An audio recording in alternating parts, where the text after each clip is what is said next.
Massa El Khir et bienvenue dans cette nouvelle émission Tijili Talk. Ce soir, j'ai le plaisir de recevoir M. Pascal Smet, ministre de l'Enseignement, de l'Égalité des chances, de la Jeunesse et de Bruxelles au gouvernement de la communauté flamande, gouvernement qui est compétent pour la Flandre et Bruxelles. M. Pascal Smet, bonsoir. Bonsoir. Alors aujourd'hui, comme par hasard, le 12 mars, on est diffusé dans toute la Flandre via Telenet et on n'a pas prévu, vous êtes notre invité comme par hasard, un ministre flamand. Et d'ailleurs, j'en profite de l'occasion pour saluer tous nos téléspectateurs en Flandre et à Bruxelles, qu'ils soient flamands ou pas. Alors, M. Pascal Smet, vous étiez dernièrement au Maroc, le 24 février dernier. Vous avez entamé une visite de travail. Vous avez rencontré 5 ministres, 2 recteurs marocains et plusieurs autres responsables dans le domaine de l'enseignement et autre chose. Alors, quel était le but de ce voyage de travail ? Il y avait une invitation d'abord. Le gouvernement marocain, ensemble avec une association, m'a invité pour venir expliquer le système de qualification. En Flandre, on est très avant-garde, on est une des régions le plus avant dans l'application d'une réglementation européenne pour qualifier toutes les formations professionnelles ou les formations dans le cadre de l'enseignement. Et le Maroc veut introduire un système pareil et on m'a demandé pour expliquer dans une conférence avec la participation de 3 ministres marocains ce système. Ensuite, on a profité de l'occasion pour visiter les programmes d'échange, puisqu'il y a des écoles primaires, secondaires en Flandre, surtout à Malines, Anvers, mais aussi à Bruxelles, qui ont une sorte de jumelage entre des écoles. On a visité ces projets sur place et on a profité aussi de rencontrer d'autres collègues marocains pour parler d'un accord de coopération sur le plan de l'enseignement entre le Royaume de Maroc et la Flandre. On va parler de tout cela, mais ce qui m'a un peu interpellé, c'est que votre voyage, vous l'avez commencé dans l'autre Maroc, le Maroc un peu oublié, le Maroc de l'Oriental. Vous avez visité 3 petites villes, Zaïou, Kebdana et Berkane. Vous avez visité, moi ça me fait plaisir parce que je suis originaire de Berkane. Et nous avons le plaisir que pour la première fois peut-être un ministre flamand visite une école à Berkane. Il y a même parfois les ministres marocains ne visitent pas Berkane, mais bon, soit. Voilà. Donc vous étiez à Berkane. Comment vous avez trouvé Berkane? C'était très chouette, c'était très dans la campagne. Hein. On était dans la région aussi à Nador et Oujda, les villes plus grandes. On a vu le vrai Maroc, puisqu'on était dans le Jeep, à l'intérieur du pays, avec des petites écoles, mais avec des enfants motivés. C'est très tranquille là-bas. Et c'est vrai que j'ai trouvé l'oriental différent du reste du Maroc, puisque moi j'étais au Maroc pour passer mes vacances de Noël et j'ai fait le tour de ville impériale et on peut dire que l'oriental est vraiment l'autre Maroc. C'est un peu le Maroc oublié, mais on commence petit à petit. J'avais quand même l'impression qu'il y avait des beaux villas et des belles maisons et des investissements et une belle promenade pour promener juste à côté de la mer. C'était très bien. Et donc, mais c'est de là où vient pratiquement la majorité de l'immigration marocaine ici en Belgique et en Flandre. En Flandre surtout et à Malines, Anvers. Et là, je trouve que c'est important que nos écoles collaborent à des projets. Et donc, qu'est-ce que vous avez visité? C'était quoi le but d'aller voir le jumelage? Comment ça fonctionne le jumelage? Et alors, comment ça fonctionne? Ça fonctionne bien, puisqu'il y a un intérêt. Il y a par exemple pas seulement des écoles secondaires ou primaires, mais aussi des autres écoles pour former des enseignants. Il y a des futurs enseignants qui vont sur place aider les enseignants marocains, mais eux-mêmes vont apprendre la culture marocaine. Et vous savez, dans des écoles en Flandre, on a beaucoup des Marocains belges, et c'est important que leur culture est reconnue dans le système scolaire, qu'il y a une ouverture, bien qu'ils habitent Belgique, la Flandre, c'est important que leur avenir est là, mais c'est important aussi en même temps qu'ils peuvent comprendre leur passé. Et là, quand il y a une collaboration au niveau de l'école, au niveau des élèves, au niveau des enseignants, il y a une compréhension mutuelle. Et à partir de cette compréhension mutuelle, on peut construire ensemble un avenir ici en Belgique. Ça veut dire que des élèves belgo-marocains ou belgo-flamands ou maroco-flamands qui habitent à Malines, ils peuvent aller visiter. C'est le but à l'avenir que c'est beaucoup plus ça. Et aussi des étudiants qui veulent devenir enseignants,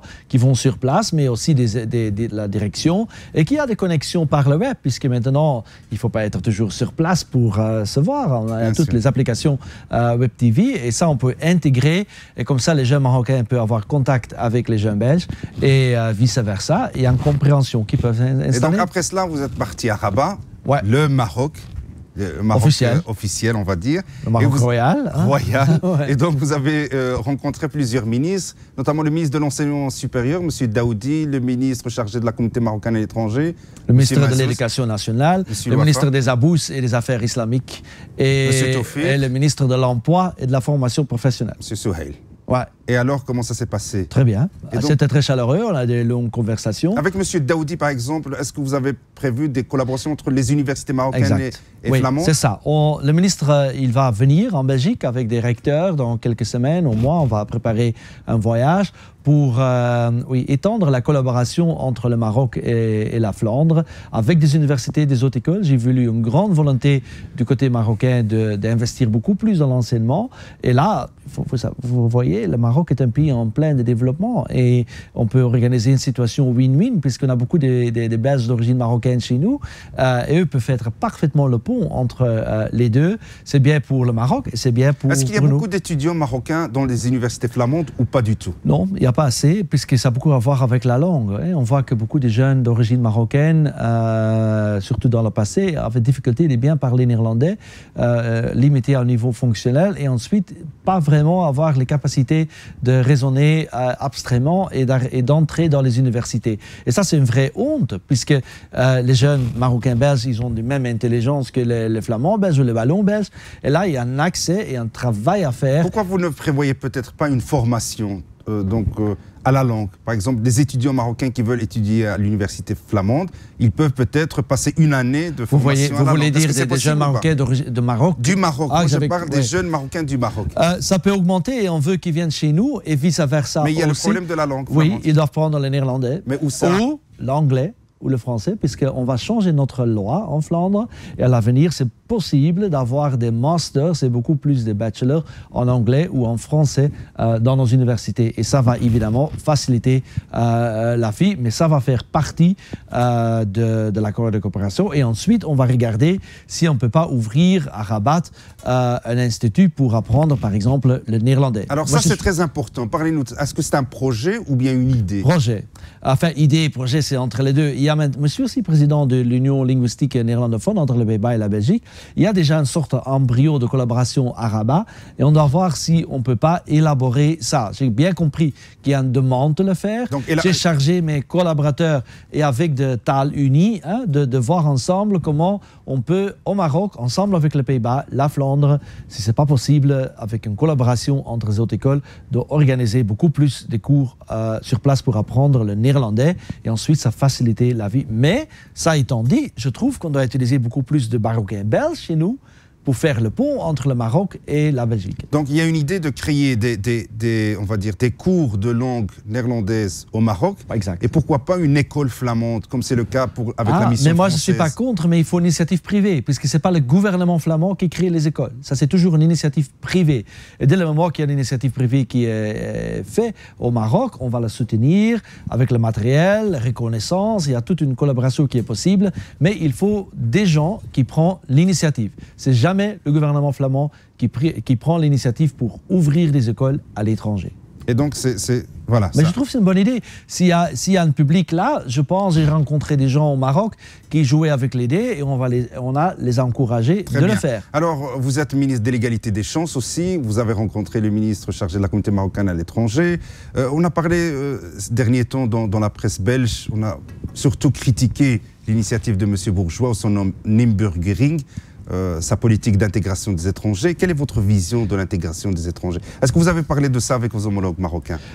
Un petit peu, mais vous savez, moi je trouve que quand vous habitez en Belgique, votre avenir est en Belgique. Ça veut dire qu'il faut s'adapter. Si moi je vais vivre au Maroc, je dois m'adapter aux usages marocains aussi. Mais ça ne veut pas dire qu'il faut oublier ton passé. Ça veut dire qu'il faut un respect pour votre culture aussi, qui peut évidemment évoluer. Et c'est la raison pour laquelle que moi je parle toujours des Marocains belges. Belge, c'est le nom de famille qui nous réunissent tous. Mais Marocains, Flamands, Wallons, Congolais, Brésiliens, ça c'est notre prénom. C'est ça où il y a la différence. Mais bien entendu, il faut une langue en commun. Autrement, on ne peut pas préparer un futur en commun. Et en plus, avec une langue en commun, on peut comprendre l'histoire de chacun et de chacune. Là, je pense qu'une inburgering est nécessaire. C'est-à-dire la politique d'intégration. Oui, mais avec le respect des origines. C'est la raison pour laquelle on a commencé un projet à Anvers, Bruxelles, Gand et dans la région de Mines, en Limbourg, pour refaire des manuels, pour adapter les méthodes pédagogiques dans les écoles primaires et comparant beaucoup plus le monde culturel, mais aussi le monde de vie de ces jeunes Marocains-Belges comme point de référence. Je trouve que dans l'enseignement primaire, tout part toujours trop d'une idée d'un public blanc. Et en réalité, il y a une diversité énorme et on doit partir de cette diversité. Il y a encore un travail à faire. Alors, vous êtes le ministre de l'égalité des chances, mais aussi le ministre de Bruxelles au sein de la communauté flamande. Alors, quel regard portez-vous sur l'intégration des personnes d'origine étrangère à Bruxelles par rapport aux autres villes flamandes? Mais il faut être honnête.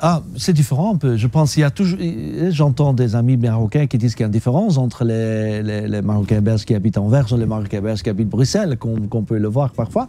Mais évidemment, il y a la langue, parfois apparemment le vêtement, parfois un peu la petite culture. Mais vous savez, je pense qu'on est la première fois maintenant qu'on a toute une génération qui est complètement éduquée ici en Belgique, qui fait son mieux. Et je trouve qu'on parle des Marocains belges, c'est toujours d'une façon négative. Mais il y a tous des bons exemples qu'on ne montre pas. Et une des actions que je voudrais bien faire à l'avenir, c'est qu'on montre beaucoup plus de jeunes Marocains belges chez nous qui ont un très bon avenir, qui ont un très bon projet de vie.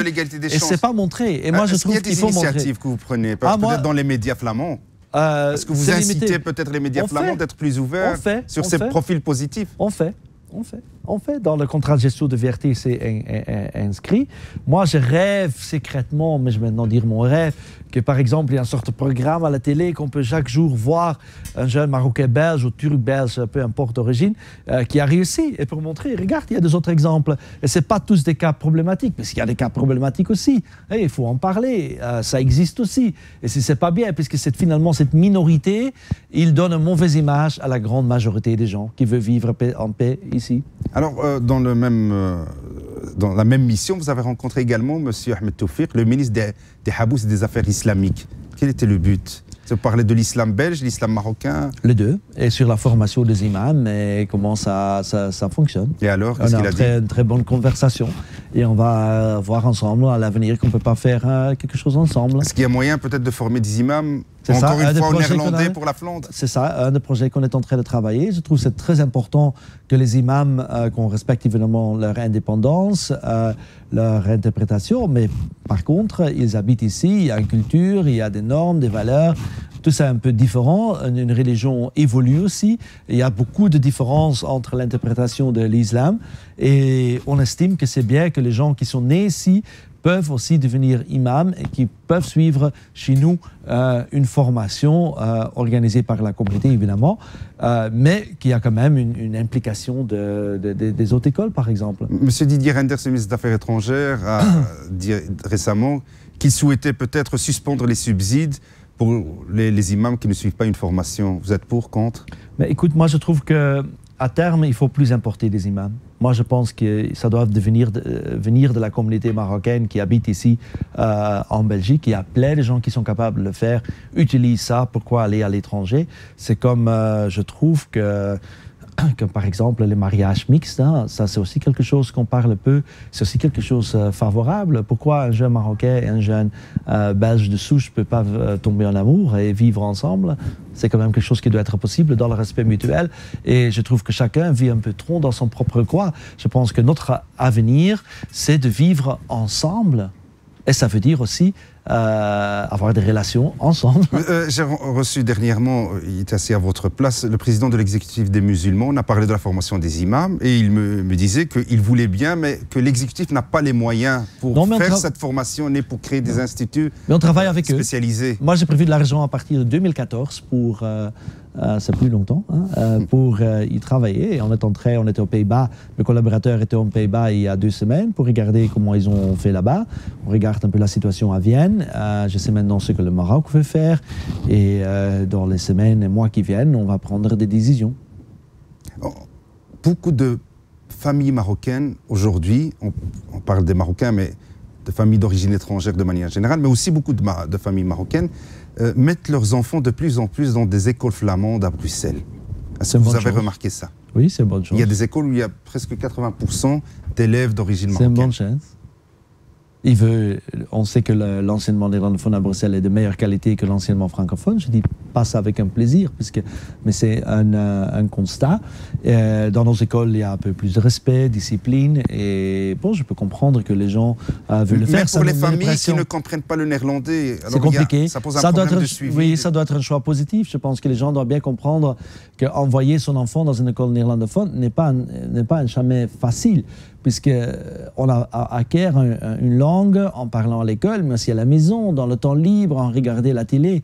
Et là, c'est important, quand les gens envoient leurs enfants dans les écoles flamandes, que les enfants ou les élèves vont aussi dans le club sportif où on parle en néerlandais, qu'ils regardent la télé en néerlandais et qu'ils participent dans les mouvements de jeunesse en néerlandais, puisque c'est la meilleure chose pour eux que le néerlandais ne se limite pas à une langue d'instruction, mais ça devient vraiment une langue de vie, de passion. Qu'est-ce que vous conseillez aux parents qui ne parlent pas le néerlandais et qui veulent mettre leurs enfants dans une école flamande? Ils peuvent le faire, mais ils doivent suivre que c'est pas facile et peut-être c'est mieux qu'eux apprennent aussi le néerlandais.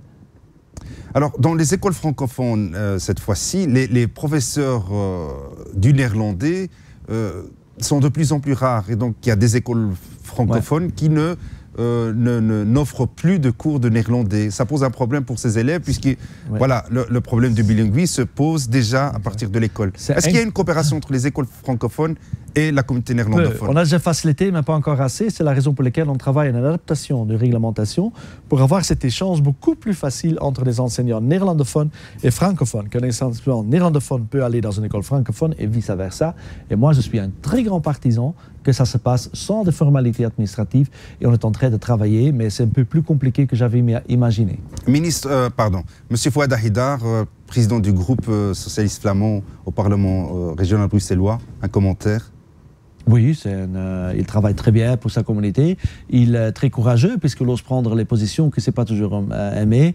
Il est toujours très positif, et on s'entend bien et on travaille bien ensemble. Et ce que j'apprécie, c'est qu'il ose aussi dire des messages pas toujours faciles dans la communauté. Et je crois que ça sont les vrais hommes politiques qui disent pas toujours « Ah, c'est très bien, je te comprends » et en fait, il ne faut rien, mais il faut des hommes politiques qui ont le courage de dire des choses comme ils sont. Alors, dernière question, vous avez visité dernièrement le Maroc à 2 reprises.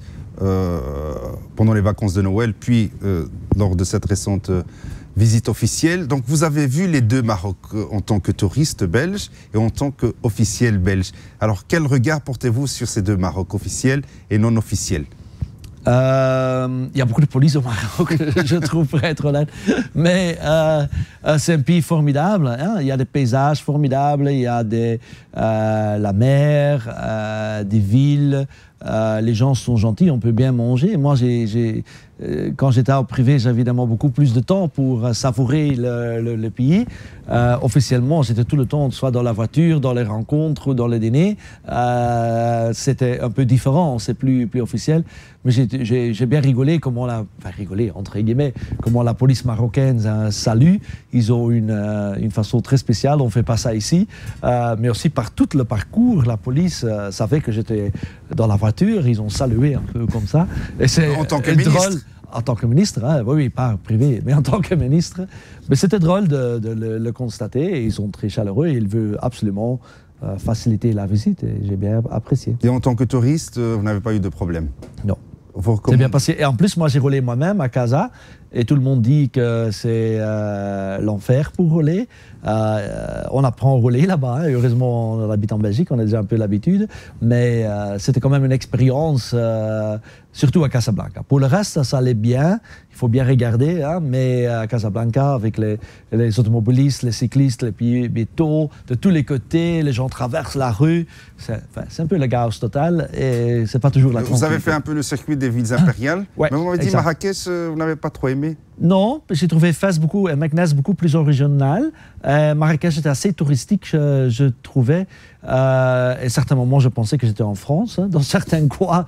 Mais bon, c'est chouette. Hein, mais moi, j'ai préféré Fès, Meknès, c'est beaucoup plus authentique. L'authenticité. C'est vrai que Marrakech est devenu maintenant une ville industrielle, touristique. Oui, j'ai trouvé un peu... Et aussi le Palmareil, on a des belles vues, évidemment, mais c'est tout un peu, touristique, un peu... Trop ça même. changé. Et la place, la grande place là-bas, moi j'avais entendu c'était un peu plus mystérieux, oriental, mais finalement c'était assez touristique, je trouvais. D'accord. Et donc j'espère que le message est passé aux responsables pour peut-être redynamiser cette ville, la rendre plus authentique, plus naturelle. Et moins de voitures. Moins de voitures en ville. Ouais, c'est possible. Plus de trams. Il y a même des motos qui traversent la place Jamal Fna, qui est un patrimoine universel. Quand même incroyable. Ouais, mais on a des trucs pareils ici en Europe. Monsieur Pascal Smet, ministre de l'Enseignement, de la Jeunesse, de l'Égalité des chances et de Bruxelles au gouvernement de la Communauté flamande, je vous remercie. Merci à vous. Et j'espère que vos projets vont devenir réalité. J'espère aussi. On va y travailler. Peut-être un dernier mot à nos téléspectateurs maroco-flamands qui nous regardent aujourd'hui. Je voudrais leur dire que... En néerlandais. Ik wil jullie zeggen dat ik hoop dat jullie goede studiekeuzes maken en dat jullie samen met ons, ongeacht waar je vandaan komt, de toekomst in Vlaanderen maken. En ik denk echt dat de jonge Marokkaanse Vlamingen de toekomst van Vlaanderen ook zijn. Merci beaucoup. Je vous en prie. وأنا أقول لكم إخواني أخواتي مع السلامة وإلى اللقاء في برنامج آخر من برامج تيسين توك. مع السلامة.